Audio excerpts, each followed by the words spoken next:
Time is the one thing every living person feels pressing against them.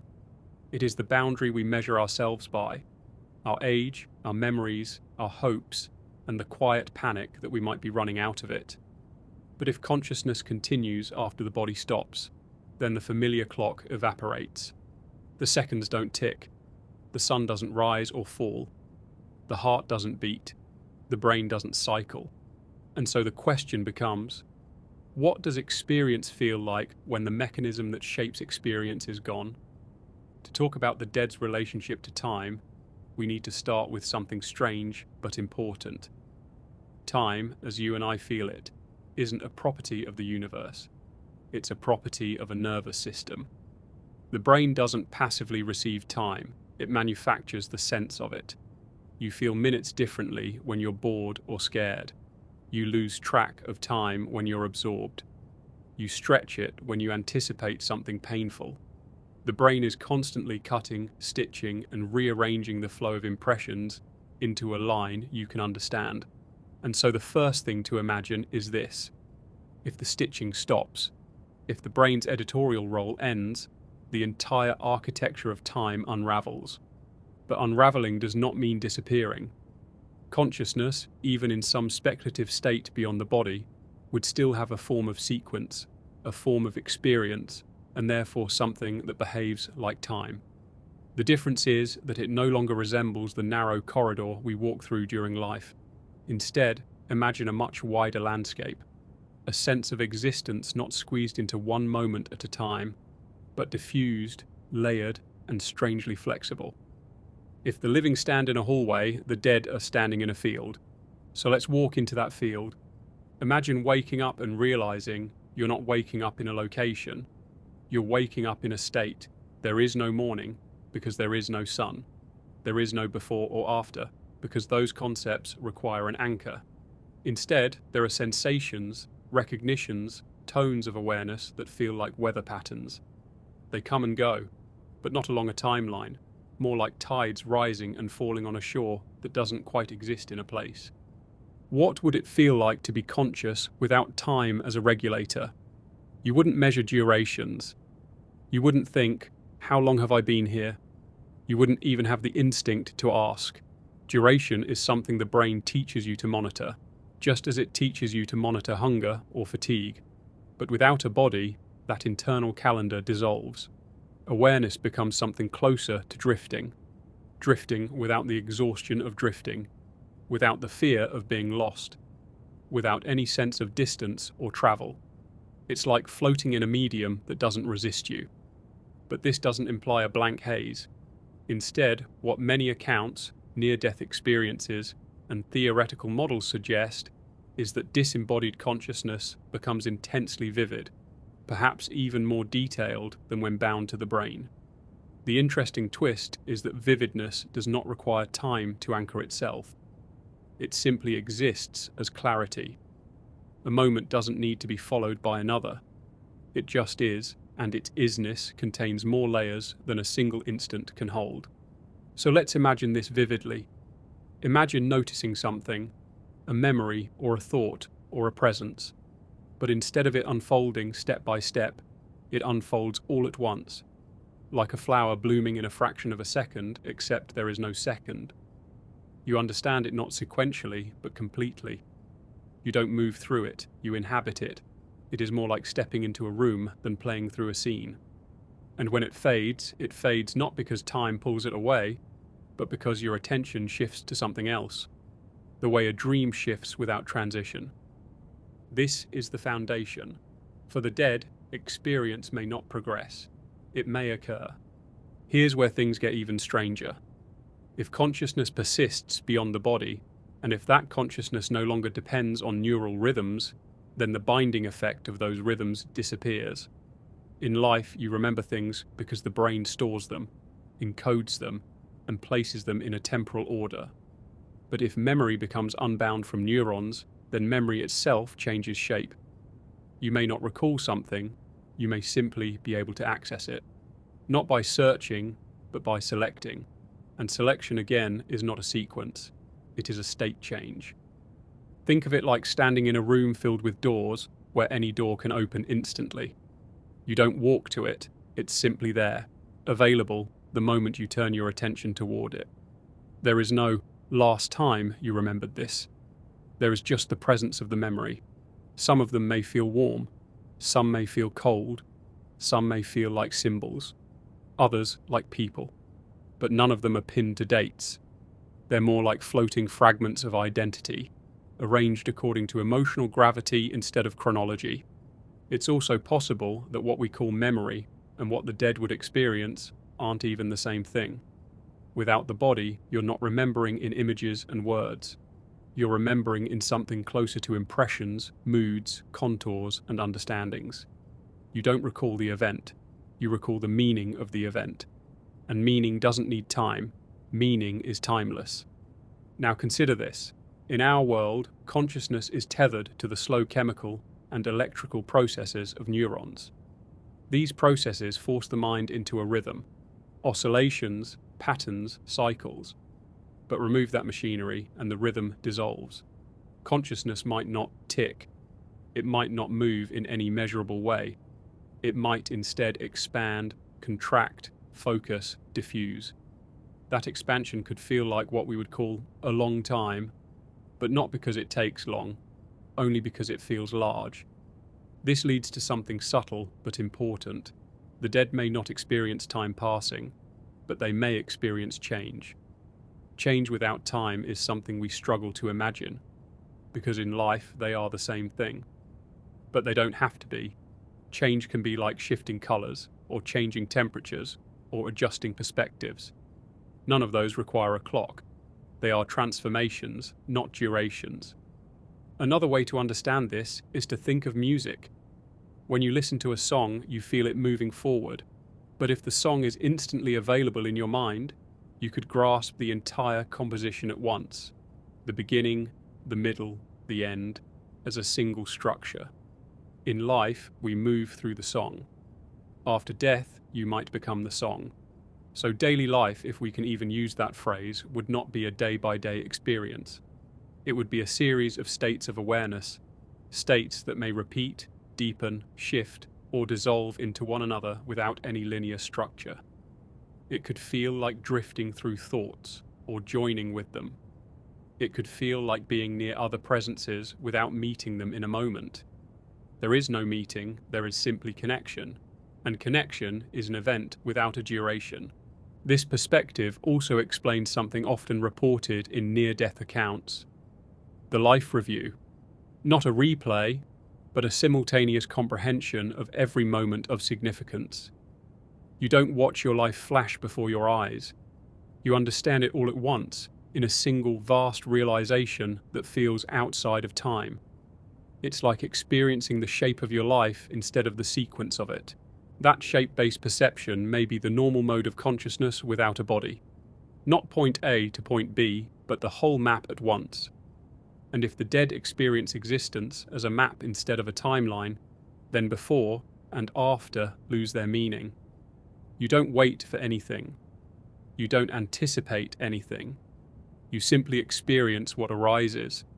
And what arises is guided not by time, but by the direction of attention, emotion, and intention.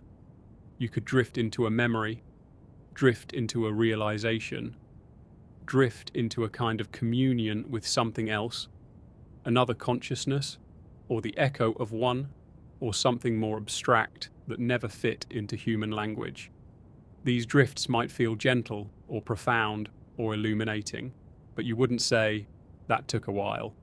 The whole concept wouldn't exist. Another interesting idea emerges from physics. If consciousness persists outside the brain, it might exist in a domain where space and time are not fundamental but emergent.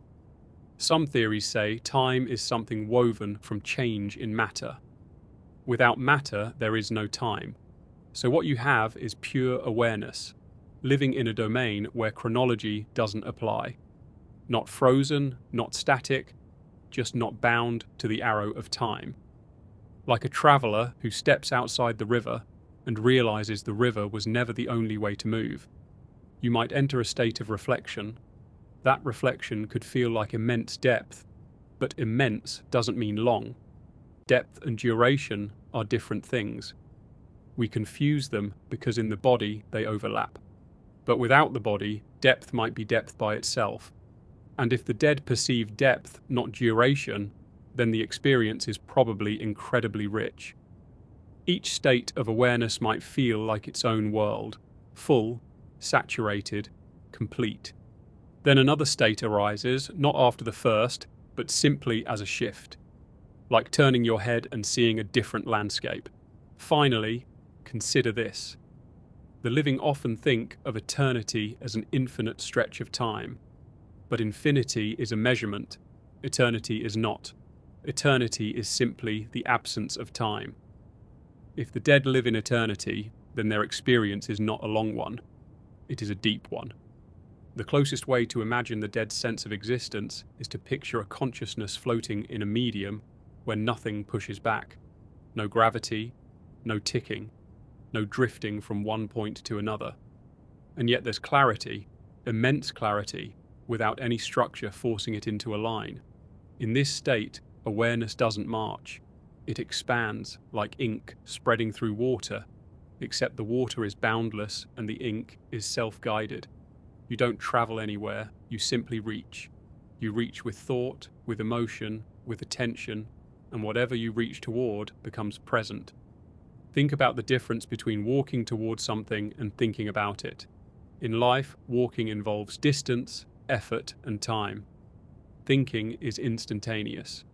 And now imagine that your entire mode of experience becomes more like thinking than walking, except even thinking is too slow compared to what this state feels like. Thought still has a sequence. Even imagination moves from one image to the next. But for the dead, the sequence might dissolve. Instead of imagining a place or a moment, you could inhabit it directly. Not a recollection, but a re-entry. Not a fantasy, but a revisiting. The question then becomes this.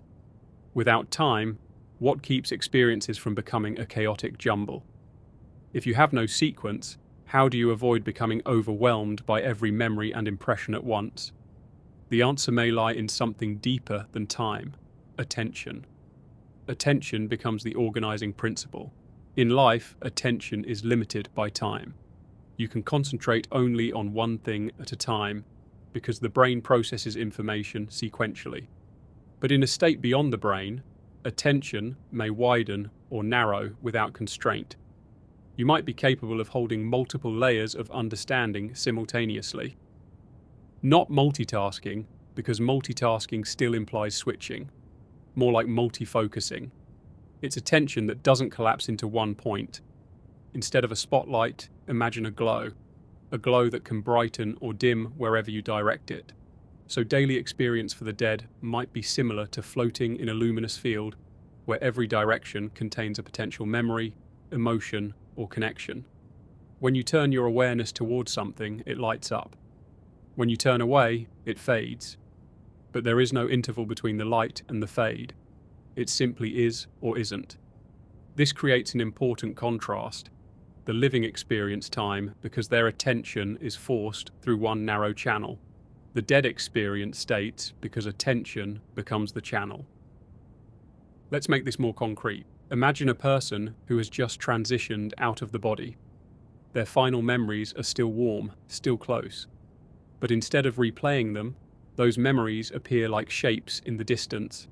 Not at a distance measured in feet or seconds, but at an emotional distance. If something mattered deeply, it is near. If something was trivial, it is far. Near and far aren't spatial concepts here, they're qualities of relevance. Something can be close, even if it happened 50 years before death. Something can be distant, even if it happened moments before. So imagine this consciousness feeling a pull, an emotional gravity toward a particular moment from their life, a conversation that wasn't resolved, a love that left an imprint, a regret that never fully settled. They don't travel back to that moment, they simply turn their awareness toward it. And as they do, it becomes present, not in a way that replays like a video, but in a way that opens like a concept. They understand it all at once, more deeply than they ever did while alive. They don't need time to analyze it. The understanding arrives as a single, complete shape. This is what reflection would mean for the dead. Not thinking through something, but absorbing it. And this absorption might feel like what we would call growth, except growth doesn't require a timeline. Growth can be instantaneous if the understanding is total. When the boundary between memory and insight collapses, growth becomes a shift in being rather than a process. This too leads to an interesting thought. If the dead's experience is built out of states of awareness rather than moments, they may have an enormous amount of agency over what they inhabit. They could dwell in a state of peace, or curiosity, or exploration, or connection.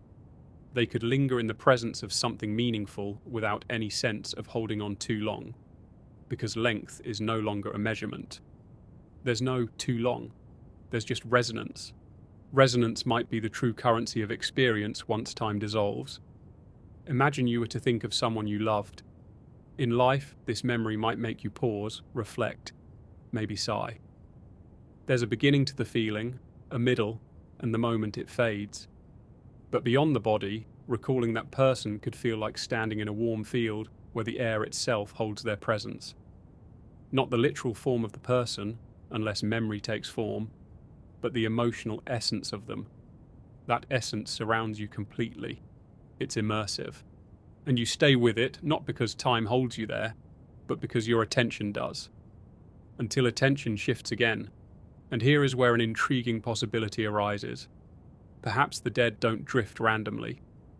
Perhaps they follow emotional currents, moving effortlessly from one resonance to another, like a bird following updrafts. Each shift feels natural, not forced. There is no sense of being pulled away, only of gently turning towards something else.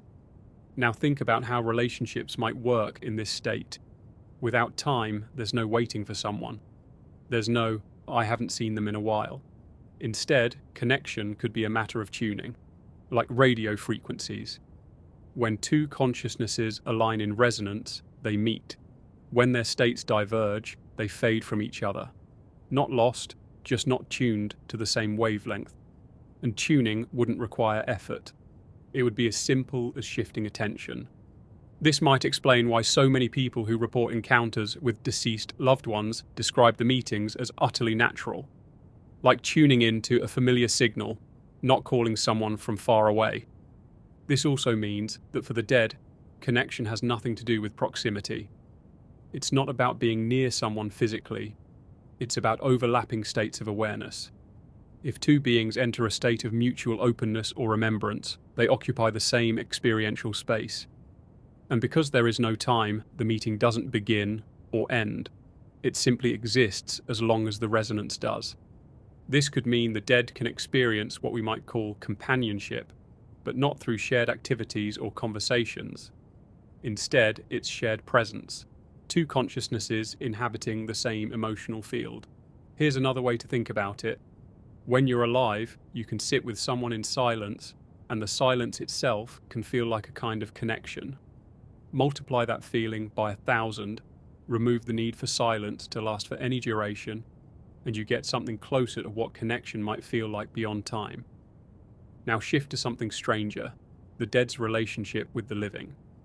If time doesn't apply to them, then to glimpse the living isn't a matter of visiting in a moment. It may be something more like dipping into a stream that's always flowing. They might sense the emotional tone of a place, the resonance of a person, the texture of a memory. They may not see the living in a literal sense, but they may experience them as patterns. These patterns are not chronological. They're not happening now. They're simply available. Think about how, when you recall someone you care about, you can instantly feel the essence of them without replaying every memory you have. You feel their pattern. The dead might perceive the living in a similar way, through resonance, not timelines. This leads to a fascinating idea. The dead may not see your life unfolding. They may see your life as a structure, a shape, a pattern of experiences, emotions, and intentions. Something like a constellation rather than a movie. and they could understand that constellation all at once. They wouldn't watch you grow. They would perceive your growth the way you perceive a completed artwork, immediately, without needing to experience its creation step by step. This opens a door to another concept. The dead may have access to a version of your past that doesn't feel like the past to them. To them, it's simply part of the pattern. They might understand the childhood version of you, the present version of you, and the future potential of you as a single unified shape. Not predicting the future, just understanding the range of possibilities your current state implies. Like seeing the paths in a forest from above instead of walking through the forest step by step. This isn't omniscience, it's perspective. Perspective freed from time. Let's move deeper into the internal experience of this state.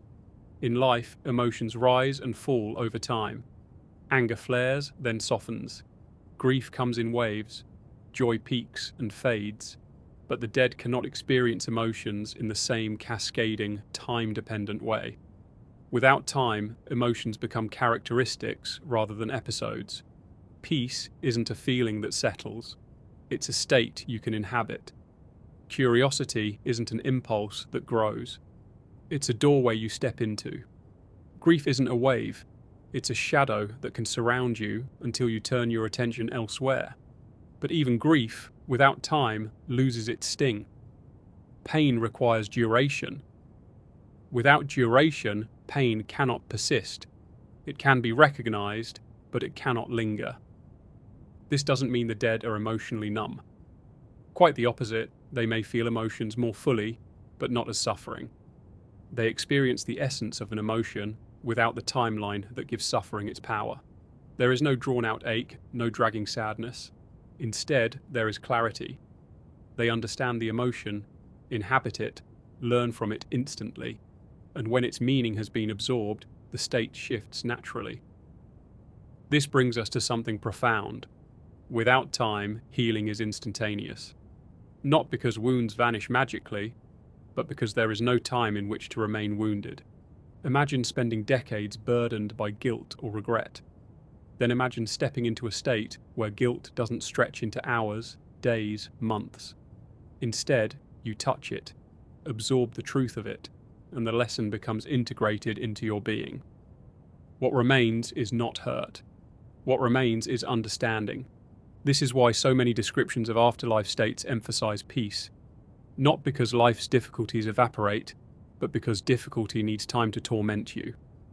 Without time, all experiences become lessons, not prisons. Now picture a consciousness that has processed its life fully, not slowly, but deeply. What does existence become then? Without time, boredom cannot exist, because boredom is the frustration of waiting for something new. And there is no waiting. Newness arises the moment attention shifts. Exploration is not a journey. It is a change in state. Curiosity doesn't lead to a quest. It leads directly to the answer, the insight, the connection. The dead may exist in a continual unfolding, a perpetual state of revelation that requires no steps. This state might be so rich, so layered, so multidimensional, that the idea of routine becomes meaningless. The living need routines because the brain tires and resets. But a consciousness without fatigue and without time doesn't need anchors. It doesn't need consistency. It can inhabit infinite variations of experience without ever repeating a moment, because moments don't repeat. There are no moments. There are only states. States that bloom and dissolve like shifting patterns in light. And this leads to something subtle yet profound. The dead may not experience themselves as singular beings in the way the living do. Identity is tied to time. You are who you are because of your history, your decisions, your memories, your habits. But without time, identity becomes fluid. Not lost, just unfixed. A consciousness might still recognize itself, but not with the rigid boundaries the living cling to. The dead might experience identity as a flavor rather than a structure, a recognizable tone of awareness, but not a fixed narrative. This fluidity could allow them to temporarily blend with others. not merging in a literal way, but in resonance, like harmonies rather than separate notes, experiencing the overlap of understanding without losing the sense of individuality. The living can't do this. The living are trapped in linear identity. The dead are not. And if identity can shift, then so can perspective. They may be able to look at their life from multiple angles simultaneously, understanding the emotional impact of their actions, not just on themselves, but on everyone they touched. Not by replaying events, but by feeling the interconnectedness of all those emotional threads as one tapestry. The strange thing about imagining the dead's version of existence is realizing how much of our own experience is shaped not by events themselves, but by the order in which they happen. Sequence gives meaning. First this, then that. Cause and effect. Before and after. We stitch life into a narrative because our minds are built for story. But without time, narrative collapses. Not in a destructive way, more in the sense that a storybook dissolves back into its pages. All the chapters exist, but not in order, not in any particular arrangement. Each page is simply there, available, meaningful not because of what comes before or after, but because of its own inherent content.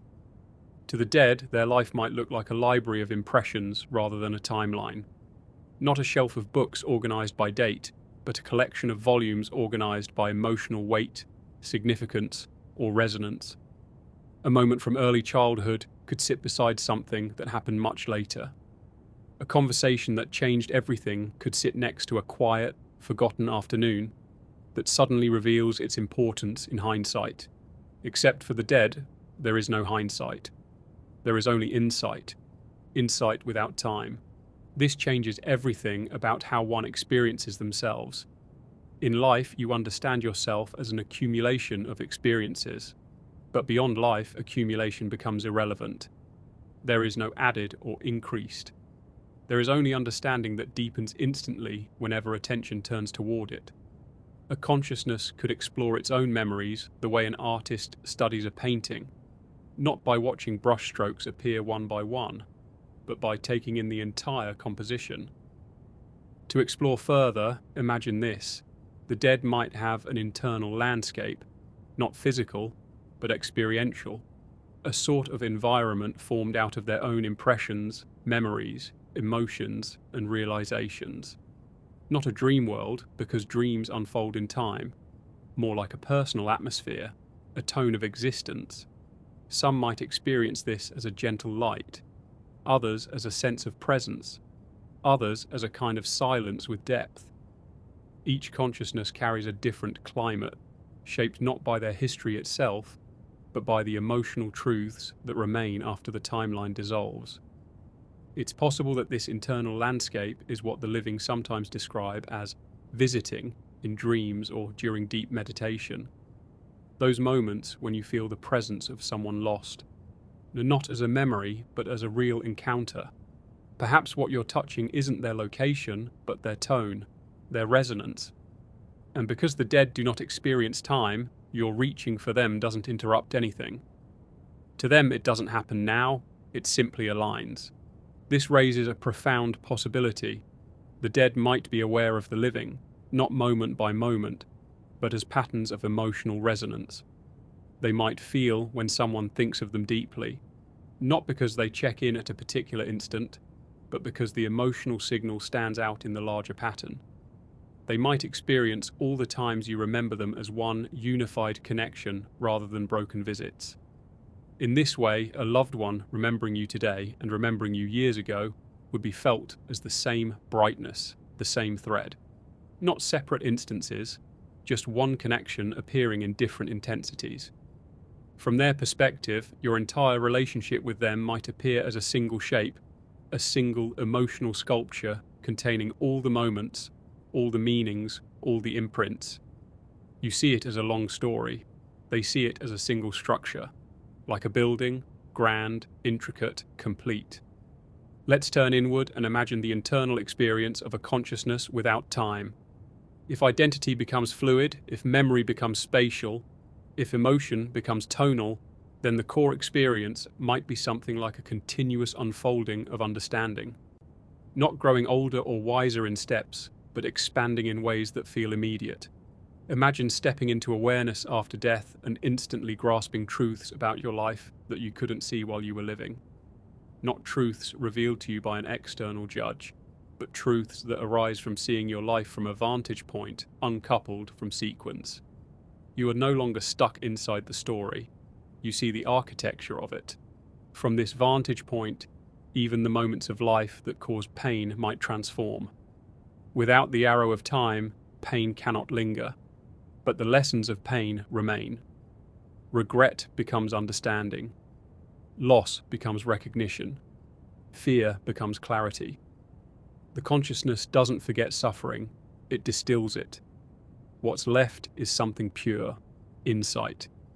Insight that reshapes the internal landscape, softening it, deepening it, making it more harmonious. It's not that the dead become perfect or infinitely serene. They simply don't have the machinery that sustains turmoil. Turmoil is a loop, and loops require time. Without that loop, even heavy emotions become light when understood. The dead cannot brood, they cannot stew, they cannot spiral. They can reflect, but reflection is instantaneous. It yields understanding, and then the state shifts. It's like taking a breath that transforms into a new way of being before you have time to exhale. This is one reason the idea of the dead holding grudges or lingering in bitterness doesn't quite align with the concept of timeless existence. Grudges are stories. Stories need time. Without time, resentment cannot accumulate. It can only be recognized, understood, and released. Not because the dead are saintly, but because the architecture of their consciousness doesn't allow stagnation in the way the living mind does. Now consider the larger environment. If each consciousness carries its own internal landscape, what happens when these landscapes touch? If two beings align in resonance, much like tuning forks vibrating in harmony, their landscapes might overlap. Not merge completely, but share a boundary for a time, or rather for a state. In this overlap, they might exchange understanding not through words, but through direct recognition. You don't tell someone how you feel, they simply feel it with you. You don't recount your memories. The meaning of those memories becomes transparent. This might be the dead's version of communication, instantaneous resonance, not transmitting information, but sharing awareness. Imagine meeting another consciousness not through dialogue, but through understanding their entire emotional structure in a single pulse. This is not overwhelming for them, because without time, understanding doesn't arrive as a flood. It simply appears, and when the connection fades, it fades without loss. The resonance lingers as part of your expanded state.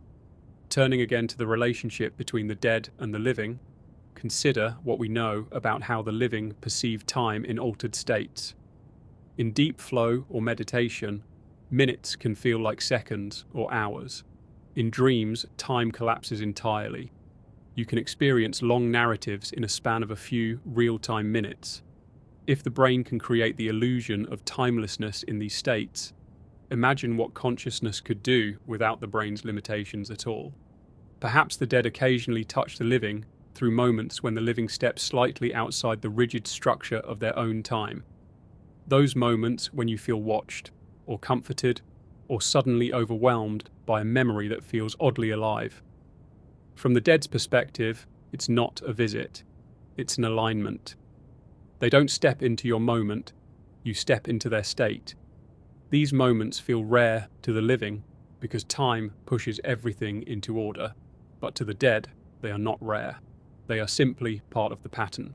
This brings us to an even deeper layer. If the dead are outside time, then they do not experience things progressing. They experience things revealing. Revelation becomes the mode of existence. What is hidden becomes visible when attention turns toward it. What is incomplete becomes whole when understanding touches it. Imagine exploring your existence not step by step, but insight by insight. Each insight is like a doorway, and when you step through it, The entire room is visible. There is no darkness to wait for light to fill. The moment attention reaches, illumination arrives instantly. In this state, curiosity must feel astonishing. Not the kind of curiosity that leads you through a long search, but the kind that unveils answers as soon as the question forms. The dead might experience an existence full of spontaneous revelation, a continuous blooming of awareness. But blooming is a metaphor. Nothing unfolds over time. It simply appears in full. This can also reshape how we imagine the dead's sense of purpose. Purpose in life is often tied to goals, things that require time to achieve. But without time, purpose cannot be about accomplishment. Purpose becomes something more like orientation, a direction of attention, a movement of understanding. A consciousness might orient itself toward compassion or discovery or connection, not to achieve something, but because inhabiting that orientation is fulfilling. The reward is the state itself, not the outcome. Purpose becomes a quality, not a quest. This may also explain why so many spiritual traditions describe the afterlife as a state of learning or growing. Not learning in the sense of studying, but learning in the sense of expanding. Growth without time is expansion without sequence. Understanding deepens because nothing resists that deepening. Not fear, not distraction, not the limitations of the physical brain. In such a state, consciousness might gradually become more luminous, not literally glowing, but becoming more coherent, more aligned, more understood within itself. The internal landscape becomes clearer. Patterns that were confusing during life become transparent. Meaning becomes the primary currency, not minutes. Now picture the dead encountering aspects of reality that the living cannot perceive at all. No, not because these aspects are hidden, but because the living require time to detect patterns, and without time, some patterns are impossible to sense. But the dead, without temporal constraints, might perceive structures that exist outside linear cause and effect. They might understand intentions rather than outcomes. They might grasp the interconnectedness of events without needing to trace them step by step. Imagine you look at a forest and see trees. The dead might look at the same forest and see the entire ecosystem at once. The growth, decay, flow, nourishment, all as one integrated structure, not happening over centuries, but existing as a single shape of interdependence. Extend this to human lives. The dead might perceive entire lifetimes the way we perceive a single expression on someone's face, instantly, intuitively, and completely. Not watching your life unfold, but sensing its shape. And in sensing that shape, they may understand things about you that you haven't understood yet, because you are inside the timeline and they are outside it. This doesn't give them power to interfere or manipulate. It simply gives them perspective. The kind of perspective that might feel like unconditional compassion. Not pity, not judgment, just a deep, timeless understanding of everything that has shaped you. And perhaps this is why encounters with the dead, when they do occur, feel so calm, so spacious, so unlike the frantic patterns of living time. They bring with them a tone of awareness that isn't rushed, isn't pressured, isn't fragmented. A tone that feels ancient, not because it's old, but because it's outside the river of seconds altogether. This brings us to an important realization. The dead may not experience existence as after life. They may experience it as underneath life, a foundational layer of awareness that was always there, only hidden beneath the noise of time. When the body falls away, the layer becomes visible, and in that layer, everything feels both profoundly simple and impossibly deep. If the dead inhabit a state without time, then one of the most mysterious phenomena becomes easier to understand. Why certain places feel haunted. Not haunted in the sense of strangers lurking in the dark, but filled, dense, with the residue of presence. The living experience this density as a mood, a pressure, a sense of being watched, or a tug of memory. But from the dead's perspective, nothing is lingering. There is no lingering without time. What the living interpret as lingering energy might be something else entirely, a part of the dead's internal landscape overlapping with a place that once held emotional gravity. Think of it this way: a place becomes significant to the living because something important happened there. And because life unfolds in time, that importance is tied to memory. But for the dead, the event isn't located in the past. It's a meaning, not a moment. Meaning has no timestamp. Meaning has presence. Meaning has resonance. So what the living sense in certain locations may not be a ghost stuck in a loop. It may be the resonance of meaning itself, a kind of echo that isn't fading, because fading requires time. The dead don't revisit these places to relive the past. They touch them through emotional resonance. To them, it feels like brushing against one of the bright threads woven into the larger pattern of their existence. The living feel this brush as atmosphere, as an anomaly, as something that doesn't match the time in the room, because it doesn't belong to time. This leads to an unusual idea. The dead might not perceive locations the way we do. Without time, place becomes less about physical coordinates and more about emotional significance. A location might feel like a node in a web of meaning. They don't see the room. They sense the resonance. They don't walk through a house. They drift through the emotional architecture of what the house represents. This may be why the same places give different people different feelings. You're not picking up on a trapped soul. You're touching the emotional blueprint of something that mattered, and that blueprint exists outside the clock entirely. The dead may not experience it as the past. They experience it as part of what shaped them, and what shaped them still exists as a living, resonant truth. Now consider the concept of unfinished business. The living imagine the dead wandering because they didn't complete something. But completion is another idea that relies on time. If you remove time, what does unfinished even mean? It might mean unintegrated. Something whose lesson or meaning hasn't been absorbed yet. Something that still has emotional gravity. So rather than the dead seeking closure through actions, closure might come through understanding. Not over time, but through instantaneous absorption of the lesson once attention turns toward it. This could explain why some experiences feel like the dead are trying to communicate: dreams, sudden waves of emotion, striking coincidences. But perhaps they aren't trying. Perhaps they're resonating, and the living interprets that resonance as communication, because our minds automatically place everything into a timeline. But resonance is not a message, it's a connection point, a point where two states overlap. This overlap can happen when the living are emotionally open, when memories rise to the surface, or when something in their environment aligns with the emotional blueprint of the dead's internal landscape. A moment of stillness, a sudden thought, a place that triggers feeling. These might function like temporary bridges, not intentional signals, just natural alignments between two very different kinds of experience. If the dead's awareness is built out of states rather than moments, then appearing to the living may not feel like appearing at all. It may feel like simply existing in a state that happens to intersect with the living's moment. To the dead, there is no intrusion. There's no, now I'll go see them. There is only resonance.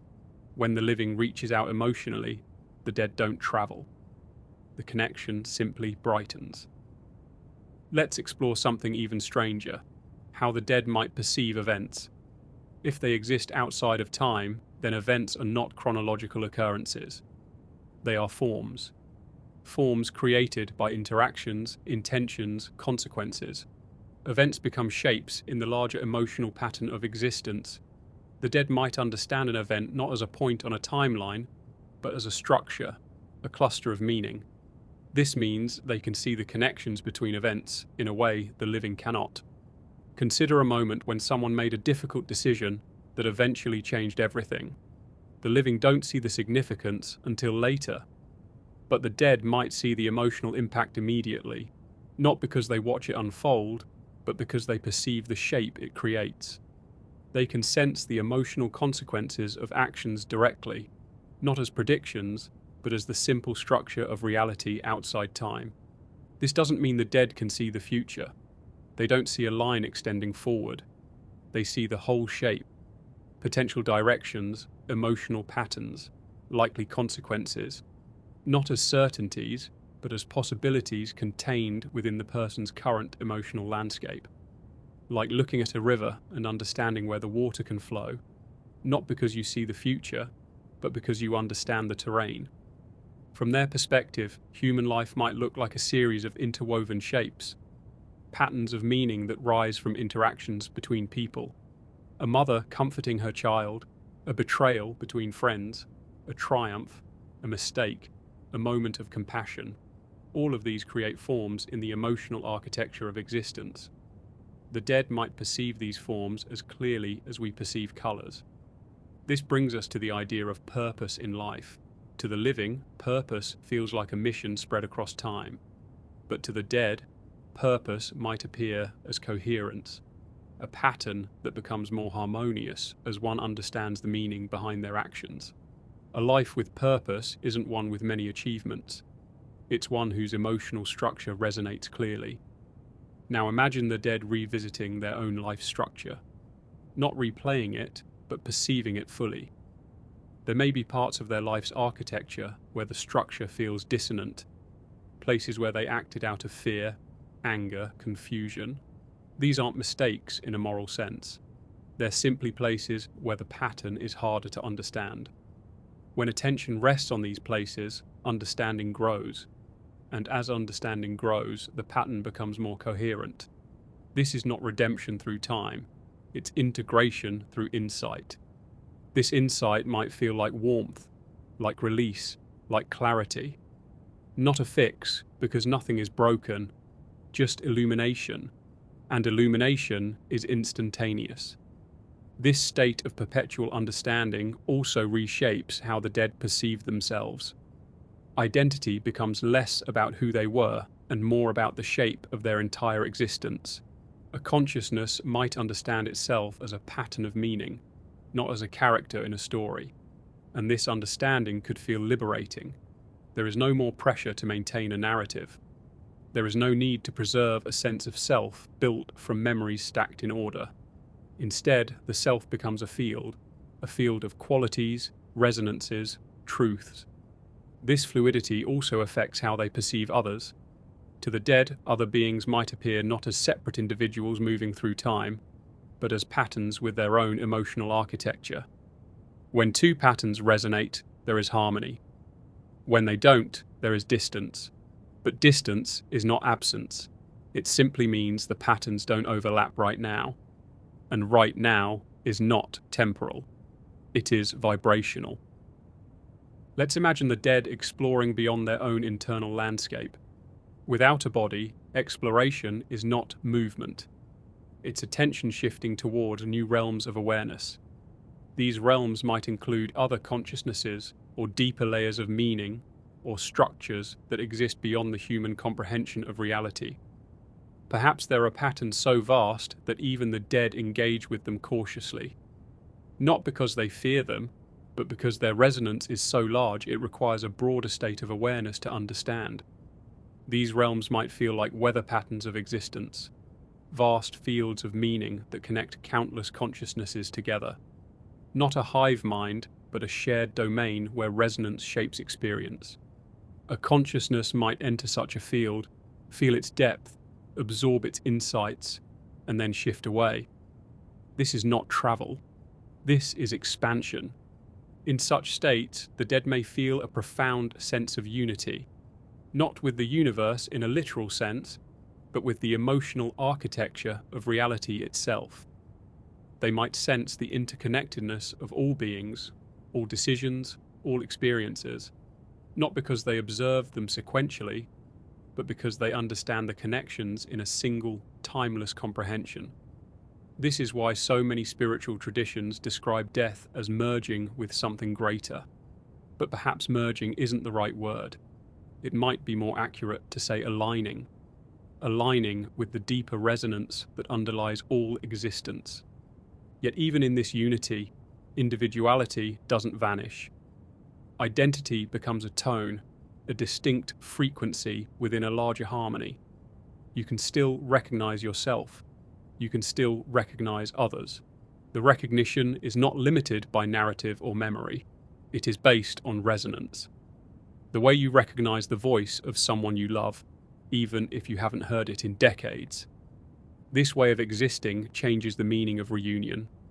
For the living, reunion is an event. For the dead, reunion is a state of overlapping resonance. When two consciousnesses align, the connection feels immediate, whole, and deeply familiar. There is no anticipation, no arrival. There is only presence. Reunions are not moments. They are harmonies. This might also explain why the dead are often described as knowing each other instantly. Without time, you don't learn someone. You simply recognize the resonance of their essence. There is no growing closer. There is only aligning more clearly, and aligning is effortless. Let's explore another phenomenon, the sense of being drawn toward something after death. Many people describe a feeling of being pulled toward a light, a presence, a sense of home. This pull might not be movement through space. It might be an increase in resonance, a state of awareness that grows brighter, clearer, more coherent, like being drawn toward the part of your internal landscape that feels most harmonious. This harmony may represent a deeper layer of existence, a realm where individual consciousness joins a larger field without losing itself. Not a dissolution, but an expansion. Not a loss of identity, but a refinement of it, a tuning. This tuning might feel inevitable, not because time pushes you toward it, but because resonance attracts resonance. If the dead follow resonance instead of time, then their version of progress is simply moving toward greater coherence. Not progress along a timeline, but progress in depth. Depth of understanding, depth of being, depth of resonance. This depth may be infinite, an endless capacity for expansion without ever requiring time to move through. Now consider how the dead perceive the living's sense of urgency. To the living, everything feels like it's running out. Time is limited. Opportunities vanish. Mistakes matter because they narrow the future. But the dead do not experience limitation in this way. They perceive meaning, not seconds. They understand intention, not schedules. They might look at human urgency the way we look at a child racing to save melting ice cream, understanding the emotion, but not sharing the panic. This isn't detachment, it's perspective. The dead may feel compassion for the living precisely because they understand how the pressure of time shapes human choices. They understand why people cling, rush, fear, and grieve. And their compassion doesn't come through pity. It comes through resonance, through recognizing the emotional architecture behind the living's struggles. A consciousness without time does not judge. Judgment requires comparison across moments, something to measure against. Without moments, there is only understanding. Understanding of why someone acted the way they did. Understanding of how fear or longing shaped their choices. Understanding of how their emotional pattern led to actions that, in life, seemed messy or misguided. From the outside, the entire architecture is visible. This perspective might allow the dead to hold the living in a kind of timeless empathy. An empathy not broken by disappointment, not strained by waiting, not interrupted by change. A soft, steady resonance that remains present whenever the living's emotional signal aligns with it. Imagine this. If you think of someone you've lost with genuine love, the resonance brightens. They do not appear, but the alignment strengthens. And in that alignment, you feel something that doesn't quite match any feeling generated solely by your own mind. A warmth, a clarity, a stillness. It's not them visiting you. It's your state touching theirs. And because their state is beyond time, this connection never feels rushed, never feels interrupted. It just is. This steady resonance may be the dead's version of closeness. A closeness that doesn't depend on anything happening, or changing or being said. A closeness that exists because your emotional patterns overlap in a way that time can't distort. This brings us to a final concept for this part. If the dead live outside of time, then they do not fear anything. Fear requires anticipation. Anticipation requires the future. Without a future, fear has no target. Without a past, regret has no anchor. Without time, the entire structure of emotion changes form. It becomes purer, simpler. Emotions are not responses to events. They are states of being, and these states shift naturally, without pressure. If you remove time from a consciousness, something fascinating happens. Memory stops being a chronology and becomes a terrain. A landscape without distance. A field where everything meaningful is present at once, not stacked like pages in a book, but existing like facets of a gemstone. Different angles, same core. To the dead, memories aren't things to recall. They're qualities. They don't remember you the way you remember them. They recognize you the way a scent recognizes a room it once filled. This means a relationship doesn't fade. It doesn't sharpen. It simply exists with the clarity of its essence. It doesn't become distant with the passing of time, because there is no passing, no time. The dead don't look back. They look through the meaning of what once existed.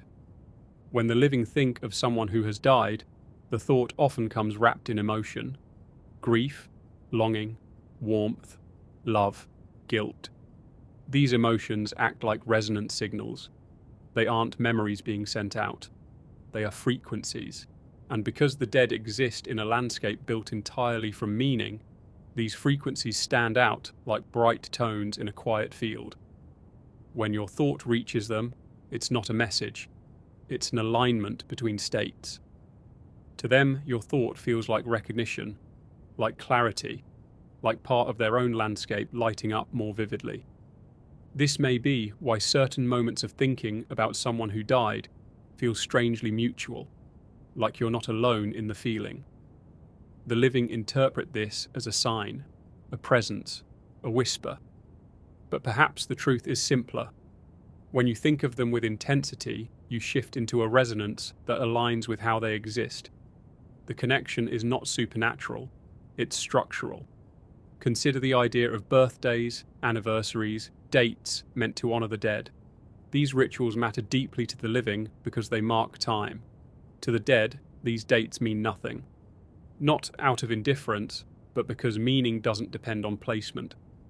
There is no, on this day we remember. There is only remembering, ever present. The dead do not notice the living's calendar, but they notice the living's emotion. If you feel intensely on a specific date, they don't experience it as a date. They experience it as a brightening of resonance. This means the dead witness a world full of emotional weather, storms of grief, breezes of fondness, sudden flares of regret, warm waves of memory. These emotional patterns appear not as points in time, but as changes in the living's resonance. And the dead interact with this emotional weather the way a musician interacts with sound. Not by speaking, but by harmonizing. Not intentionally, not deliberately. It simply happens because resonance meets resonance. This raises a powerful question. If the dead exist in a timeless field of meaning, can they perceive the future? The living imagine clairvoyance as the ability to see future events. But events don't exist yet. What does exist are patterns. The dead might perceive the emotional structure of someone's life as a whole. Not the future, not the past, just the pattern of tendencies, fears, strengths, and repetitions. A person's life may look to them like a set of paths worn into a field. Not predetermined, but shaped by the direction the person's resonance leans toward. If someone is headed toward a great transformation, the dead might sense the rising coherence in their emotional pattern. If someone is about to repeat an old mistake, the dead might sense the dissonance building, the tension forming. But sensing is not predicting. A prediction implies a timeline. To the dead, it's all form and possibility. This might explain why so many people report feeling protected at strange times. Moments where a decision shifts suddenly, where danger feels avoided by instinct, where a calm thought intrudes at the perfect moment. Maybe it's not intervention, maybe it's alignment. A moment where your resonance subtly shifts because someone connected to you once shaped part of your emotional architecture. Their presence doesn't change what happens, it changes how you feel in certain states, which changes what you choose. Imagine someone walking through a forest. The dead don't remove the stones from their path, but they might illuminate the feeling that guides the walker toward a softer trail. Not what happens, but how one moves through it. Now let's explore something even more unusual: how the dead perceive events that happen after they are gone. A death does not sever meaning. Meaning persists in the living. So when someone the dead loved reaches milestones, graduations, marriages, heartbreaks, achievements, the dead don't perceive these events as scenes unfolding. They perceive the emotional structure these events create in the living. They sense the shifts in resonance, the new facets forming in the person's internal landscape. If someone they loved becomes stronger, their resonance changes. If someone falls into grief, their resonance becomes heavier. If someone grows wiser, the shape of their emotional architecture becomes more coherent. The dead perceive these changes not through events, but through emotional geometry. This means the dead might understand the living's growth more clearly than the living do themselves, because they see it not through time, but as structural change. The living often don't notice how they've changed until years later. The dead notice instantly, because change isn't measured in time. Change is measured in resonance. Now consider the living's fear of being forgotten. The dead do not forget. They also do not cling. They exist in a state where forgetting and remembering are meaningless concepts. Everything significant is part of their internal landscape, always present. Nothing fades because fading is a function of time. Nothing intensifies because intensity is measured against moments. Meaning simply remains. This is why grief is a uniquely human experience tied to time. The living suffer because the timeline has a gap. The dead feel no gap. From their perspective, connection is not broken, it's restructured. Not lost, but changed. The emotional thread remains part of their field. It cannot fray. This creates another strange effect. The dead may have no concept of absence. How can anything be absent in a state where nothing leaves because nothing moves? When a child cries out because they miss someone, the dead do not rush to them. They do not approach, they do not arrive. They are already aligned whenever resonance matches.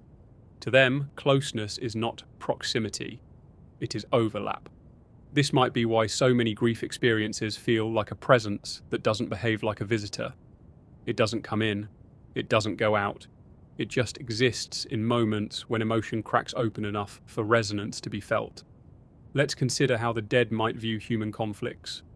Arguments, grudges, betrayals, all these feel huge to the living because they occur in the timeline of a relationship. But without time, conflict becomes a structural knot. Not a memory, not a wound, just a tense pattern. When the dead examine their life's landscape, these knots stand out. They don't feel guilt the way humans do, because guilt is tied to what-ifs and should-haves.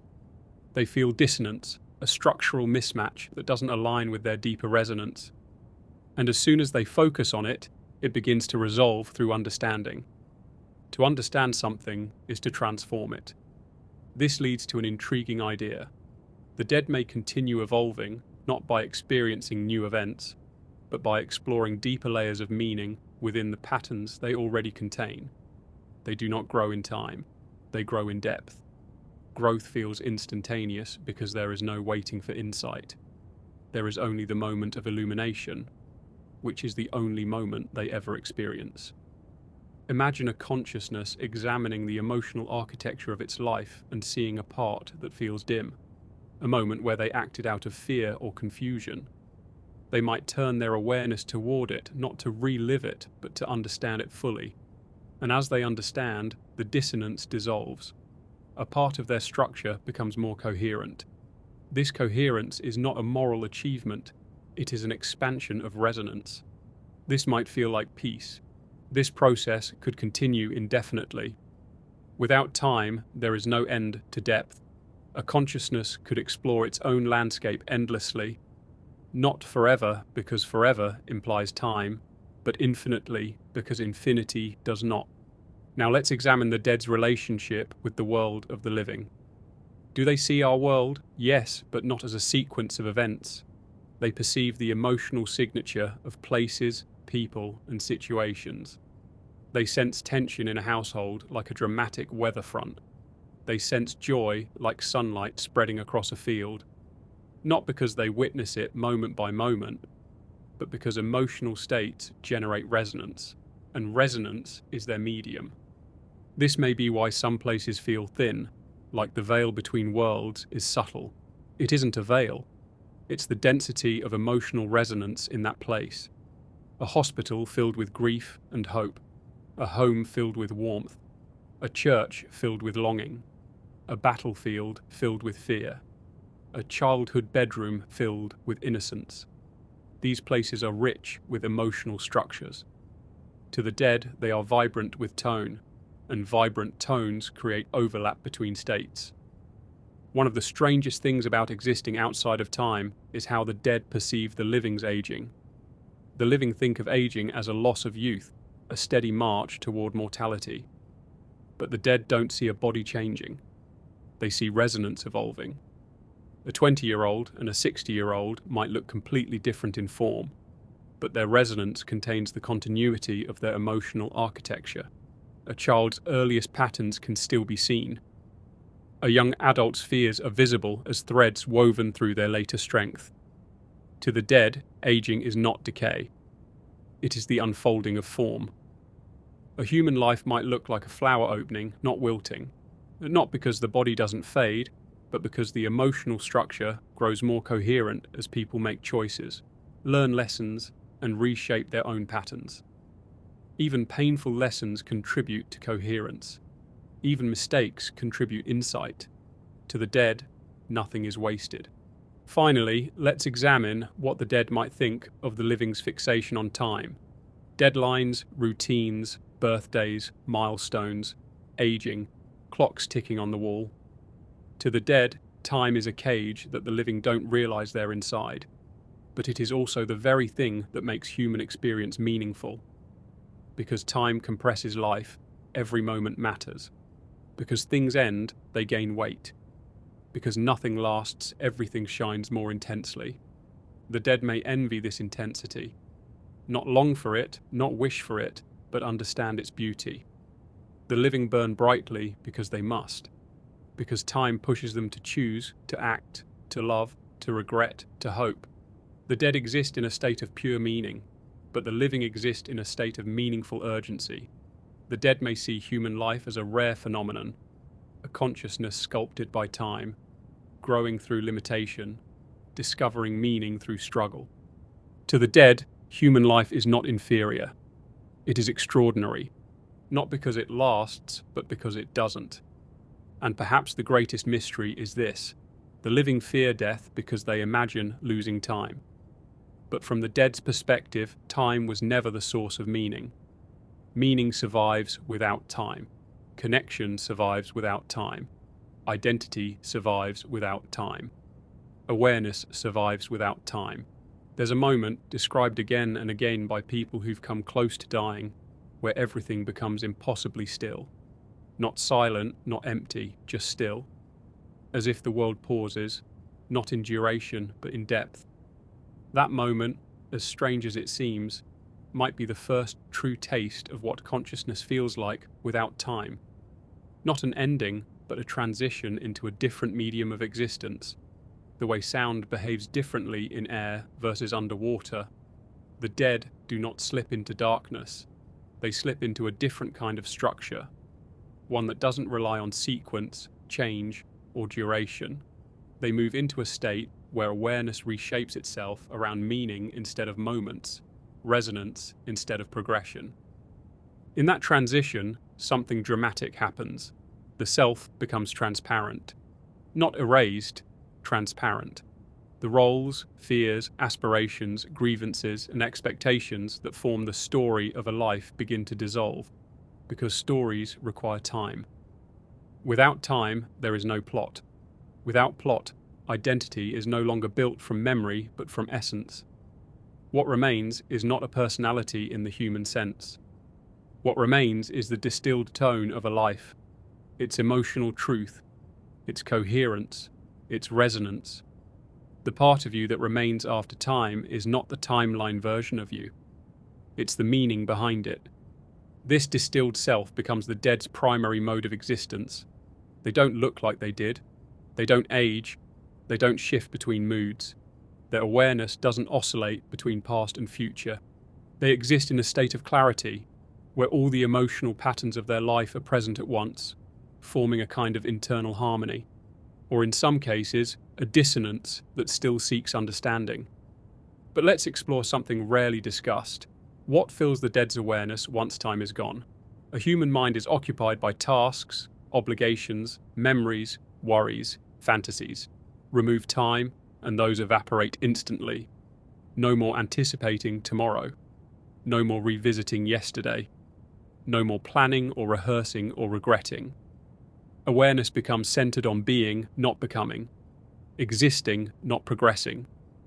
This frees an immense amount of consciousness. But free to do what? The dead explore, meaning the way the living explore places. Not traveling, not observing, but immersing. They turn their attention toward layers of reality the living cannot access.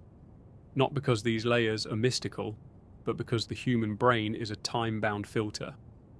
Consciousness outside of time might perceive structures that are always present but impossible to detect, while anchored in linear awareness. Imagine the dead experiencing reality as a vast network of interconnected resonances, shapes made of meaning, currents of intention, clusters of emotional truth. These structures are not sensory. They are not visual. They are a kind of comprehension, a direct knowing, a way of perceiving the architecture behind existence itself. The living sometimes glimpse these architectures in rare moments: deep meditation, overwhelming love, or near-death experiences. But for the dead, this is normal. They don't visit insight, they exist inside it. Now consider how the dead perceive the living. Not as bodies moving through time, but as resonant patterns generating waves of meaning. The dead might watch a person fall in love, not by witnessing romantic gestures, but by perceiving the shift in that person's emotional architecture. They might see someone forgive themselves not as an event, but as a brightening in their resonance.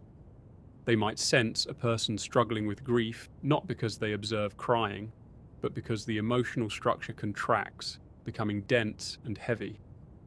To the dead, the living are luminous and turbulent, full of motion, change, contradiction, like storms of resonance moving across a landscape of time. They do not pity this turbulence, they understand it. Turbulence is the engine of human growth. Perhaps the dead admire something about the living that the living overlook: their bravery. The bravery of being bound to time, of choosing while uncertain, of loving while knowing loss is inevitable, of acting without full understanding. The dead do not experience uncertainty. Their awareness is continuous. Human life, from their perspective, is a staggering display of courage, simply because it unfolds under the pressure of time. Let's explore an even deeper question. What do the dead do in a timeless existence? Doing, in the human sense, involves tasks, goals, steps. Without time, doing becomes a different kind of phenomenon entirely. The dead may not do anything, they undergo states. They inhabit understanding. They expand their resonance. They integrate meaning. They deepen their coherence. If understanding is their primary activity, what does that feel like? Imagine standing at a mountain peak where every part of the landscape suddenly becomes clear. The terrain of your life, the terrain of your relationships, the terrain of every fear and every kindness, all visible from above, all woven together. Understanding isn't passive. It reshapes the entire field of consciousness. It transforms the self. It feels, perhaps, like the lifting of weight you didn't know you were carrying. But understanding isn't limited to personal life. The dead may explore the deeper architecture of reality itself. They might sense vast resonant structures that underlie every form of existence, patterns that connect countless consciousnesses into a larger network. Not a hive mind, not oneness, more like an enormous symphony in which each consciousness is a unique instrument. When the dead tune themselves to this larger structure, they experience a form of unity, not immersion, but alignment.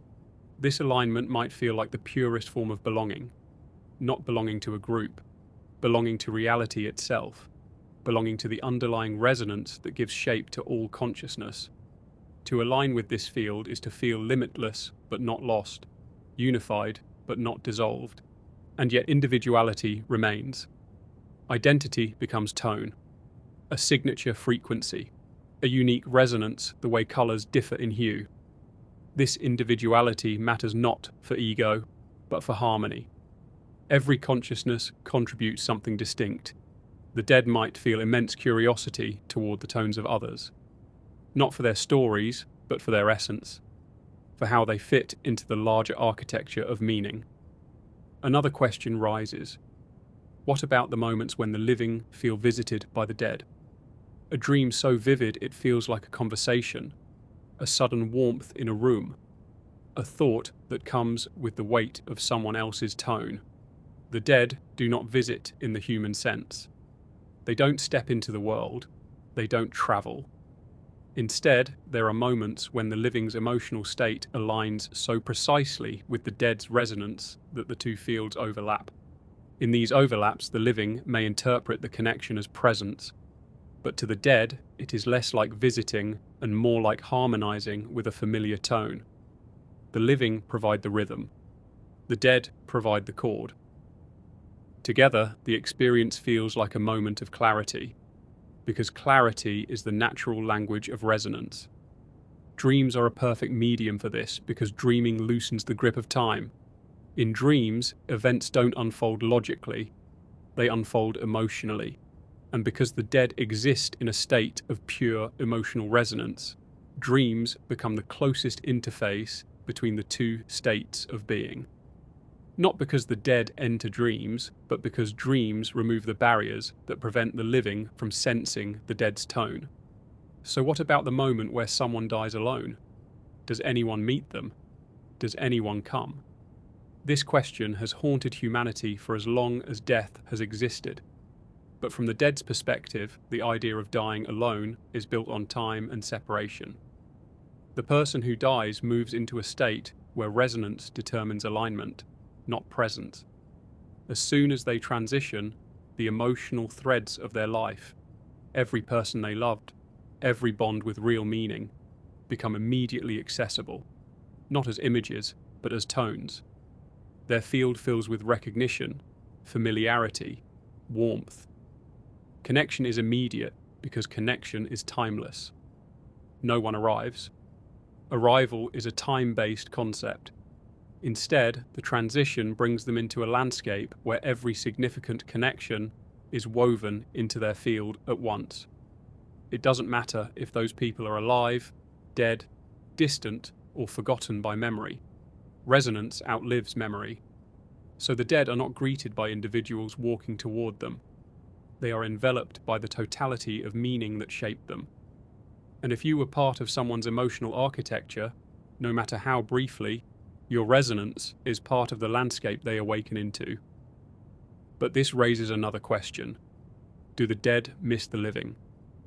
Missing someone requires absence. Absence requires time. The dead don't miss in the linear sense, but they do feel resonance. They feel the tone of their connection with someone still living whenever that person's emotional field brightens toward remembrance or longing or love. To the dead, that connection is not diminished by the fact that the living are still in time.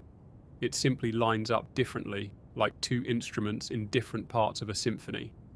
Missing is replaced by recognition. The dead don't wish for the past. They don't long for the future. They simply hold the connection as part of their essence, unchanged, unending, present.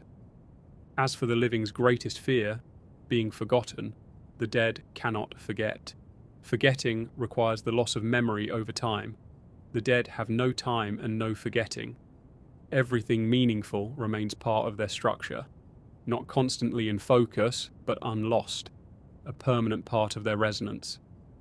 This leads us to the deepest mystery of all. What does the end of this timeless existence look like? If the dead can expand infinitely, does their state continue without limit? Or is there a threshold, a point, where a consciousness becomes so coherent, so deeply aligned with the underlying architecture of reality, that it transitions again? Many traditions describe something like this: not reincarnation, not heaven, but absorption into a higher resonance. A state where individuality becomes so refined that it blends into a larger structure naturally, like a drop of water joining a wave without losing its identity, but becoming part of something greater. If this higher resonance exists, the dead might feel its pull as a kind of gravitational clarity. Not a direction, not a destination, but a deepening, a soft brightening, a movement toward total coherence. And when a consciousness reaches that state, it may merge into the vast architecture of meaning itself, not dissolving, not vanishing, transitioning into a mode of existence where individuality and unity are no longer opposite ideas, where awareness becomes both singular and infinite, where resonance becomes universal. This might be the final evolution of consciousness, moving from time-bound identity to timeless individuality, to infinite alignment. And yet the living fear this idea because they imagine it as an end, but the dead do not experience endings. They experience transformations. The living lose time, the dead lose sequence. The next transition might involve losing distinction, but losing distinction might feel like gaining everything. In the end, the mystery of the dead's existence is not a question about where they are. It's a question about what they have become. They are not stuck. They are not waiting. They are not wandering. They exist in a domain the living can barely comprehend, a domain where awareness is free from the gravity of minutes and hours, where existence is composed of meaning rather than moments, where identity is not a story but a resonance,